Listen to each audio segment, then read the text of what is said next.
Calf stretching, you can perform in this manner. So what I do is I bring my toe up on the board as high as possible, and I'm just using this board so I don't get footprints on the wall. You don't need to do that if you've got a wall you're not concerned about.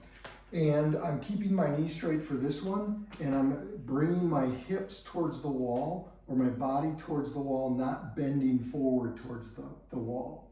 That knee straight gets a different muscle than if I do the same thing with my knee bent and try to bring my knee more towards the wall with that.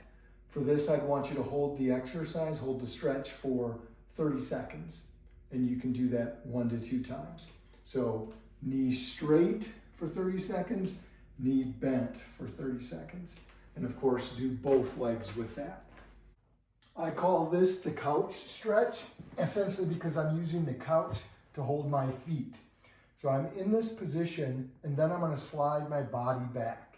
You want to do that in just nice, gentle movements, because if you go back too far, the stretch becomes real aggressive. So I'm in this position, I'm holding that, and I can really feel it stretching through there. And once I get to a position where I feel a good stretch, I hold that for 30 seconds, and I can do both legs at the same time. Hamstring stretch you perform against some sort of wall or pillar. I'm right here, and what I'm going to do is I'm going to get next to the pillar.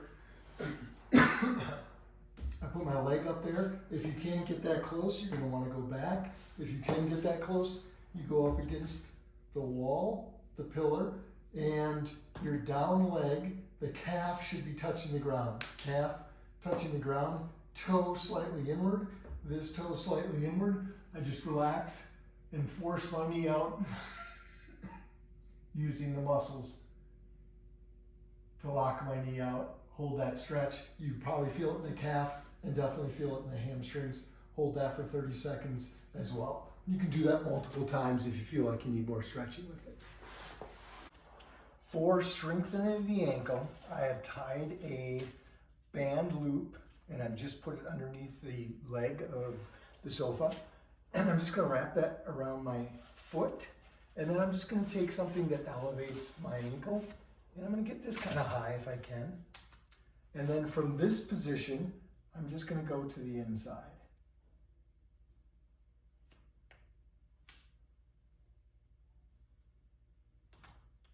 And if it slips down, you can put it up here. If you're wearing a shoe, sometimes you get better ability to grip onto that TheraBand because the shoe tends to not allow it to slip down. But you can kind of see how I've curled my toe to kind of hold in that position. So 10 reps, 1 to 3 sets of those, just coming in to the inside. And you can see there's a way where you're moving the leg and maintaining the position of the ankle. And then there is where you do not move the knee. Essentially, if I put my hands here, I shouldn't be moving like this. So this is preferred to this.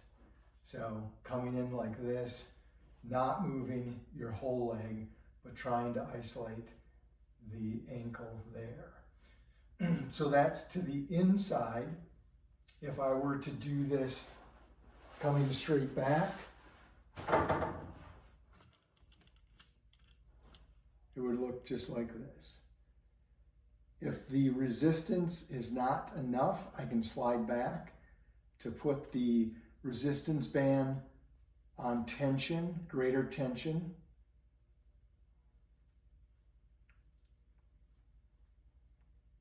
And then I can rotate around to go the other direction.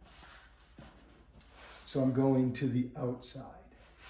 Slide back, so better in the camera, okay? And this isn't providing enough resistance, so I slide it out.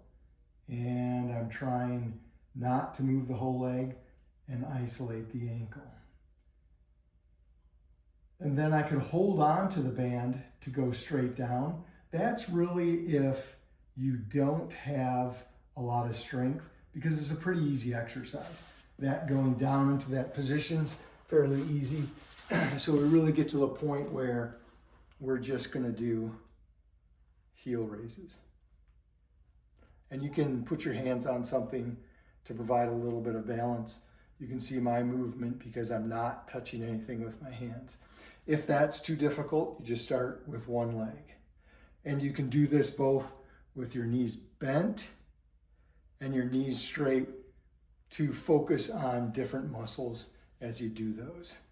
And again, kind of the standard, a set of 10, a set of 3 sets, 1 to 3 sets, doing 10 repetitions each time. And again, that's just based on your response to it. If it's painful early on, you're not going to do that many.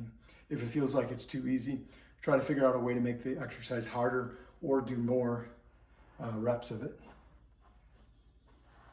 For core strengthening, one of the options is planks. I like to see it performed for 30 to 60 seconds, doing the most advanced form that you can do. Essentially, we start off with a standard plank, then we progress to single-legged version. Once you go to a one-sided, single leg side, you want to be able to do that for 30 seconds per side.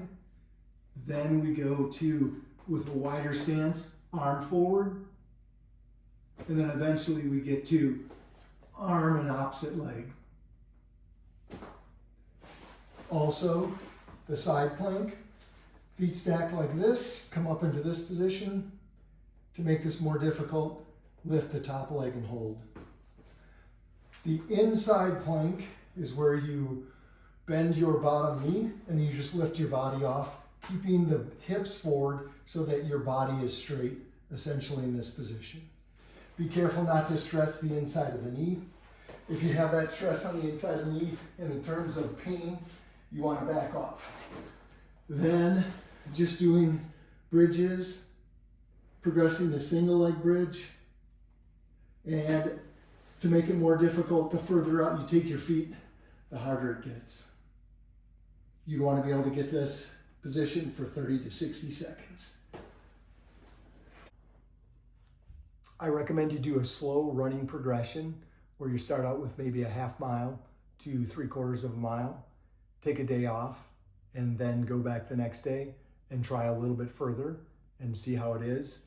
If pain does not develop, continue to gradually increase that with the time that you have available.